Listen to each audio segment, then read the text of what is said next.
తెలంగాణ తొలి సీఎం కేసీఆర్ పాలన అంటే రైతులకు కొండంత ధైర్యాన్ని ఇచ్చింది. బీఆర్ఎస్ పాలనలో అమలు చేసిన ఒక్కొక్క పథకం వ్యవసాయ రంగానికి పునర్జీవం పోశాయి. అన్నదాత సంక్షేమం కోసం కేసీఆర్ చేసిన కృషి నేటి ఎన్సీఆర్బీఐ నివేదికలో ప్రతిబింబించింది.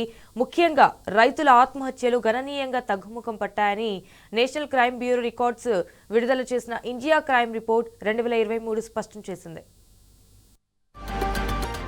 రైతు ఆత్మహత్యలు లేని తెలంగాణ రాష్ట్రాన్ని చూడాలనుకున్న తెలంగాణ తొలి సీఎం కేసీఆర్ కల బీఆర్ఎస్ పాలనలో సాకారమైందే.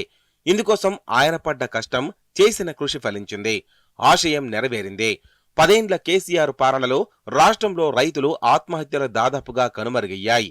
2015లో 1209 రైతు ఆత్మహత్యలు నమోదు కాగా 2023 నాటికి 48కి తగ్గిపోయినట్లు నేషనల్ క్రైమ్ రికార్డ్స్ బ్యూరో విడుదల చేసిన ఇండియా క్రైమ్ రిపోర్ట్ 2023 నివేదిక తెలిపింది. అంటే రైతుల బలవన్మరణాలు 96% తగ్గాయని ఈ రిపోర్టు స్పష్టం చేసింది. ఉమ్మడి రాష్ట్రంలో రైతుల మరణ మృదంగం వినిపించేది. రైతు ఆత్మహత్య లేని రోజంటూ ఉండేది కాదు. అయితే తెలంగాణ ఏర్పాటు తర్వాత రైతుల గుండె కోతను నిలువరించాలని రాష్ట్ర తొలి సీఎం కేసీఆర్ సంకల్పించారు. ఆ దిశగా రైతు సంక్షేమ, వ్యవసాయ అనుకూల పథకాలను అమలు చేశారు. ఫలితంగా అన్నదాతల బలవన్మరణాలు క్రమంగా తగ్గుతూ వచ్చాయి. 2015లో అన్నదాతల బలవన్మరణాలు 1209 ఉండగా 2016లో 490కి తగ్గింది. 2017-2018లో కాస్త పెరిగి 676, 720 రైతు ఆత్మహత్యలు నమోదయ్యాయి. రాష్ట్రంలో కాళేశ్వరం జలాలు పొలాలకు చేరి రైతు పథకాలు గాడిలో పడిన తర్వాత రైతుల ఆత్మహత్యలు గణనీయంగా తగ్గుముఖం పట్టాయి. 2020లో 343, 2021లో 303, 2022లో ఇదే 178కి తగ్గాయి. ఇక 2023లో ఏకంగా 48కి రైతుల బలవన్మరణాలు పడిపోవడం గమనార్హం.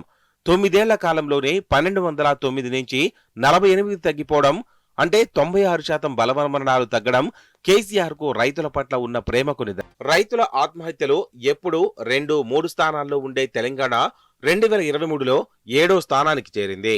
ఈ స్థానానికి చేరడం అంటే ఇదే తొలిసారి కావడం గమనార్హం.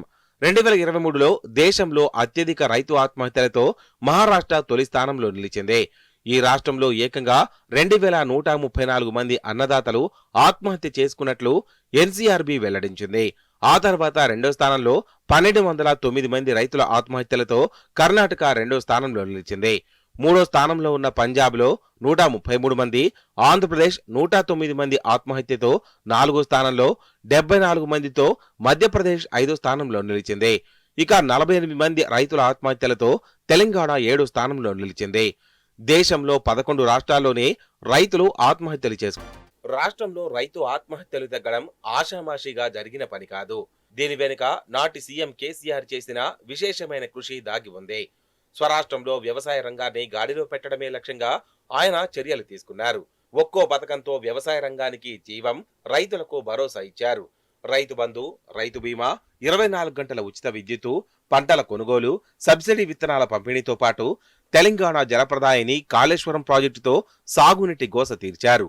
అదేవిధంగా మిషన్ కాకతీయతో చెరువులకు ప్రాణం పోసి భూగర్భ జలాలు పెరిగేలా చేశారు. వీటి ద్వారా రైతులు ఆర్థికంగా నిలదొక్కుకోగలిగారు. అప్పుల ఊబి నుంచి బయటపడి ఆత్మహత్యలకు దూరంగా ఉన్నారు. రైతు సంక్షేమం కోసం కేసీఆర్ చేసిన కృషి నేటి ఎన్సీఆర్బీ నివేదికలో రాష్ట్రంలో కాంగ్రెస్ ప్రభుత్వం రాగానే మళ్లీ సమైక్య పాలన నాటి పరిస్థితులు దాపురించాయి. రైతు సంక్షేమ పథకాలు సరిగ్గా అమలు కాకపోవడంతో పరిస్థితి తారుమారైంది. 2 ఏండ్ల రేవంత్ పాలనలోనే 700 మందికి పైగా అన్నదాతలు బలవన్మరణానికి పాల్పడ్డారు. అన్నదాతలు మళ్లీ కేసీఆరే సీఎం కావాలనుకుంటున్నారు.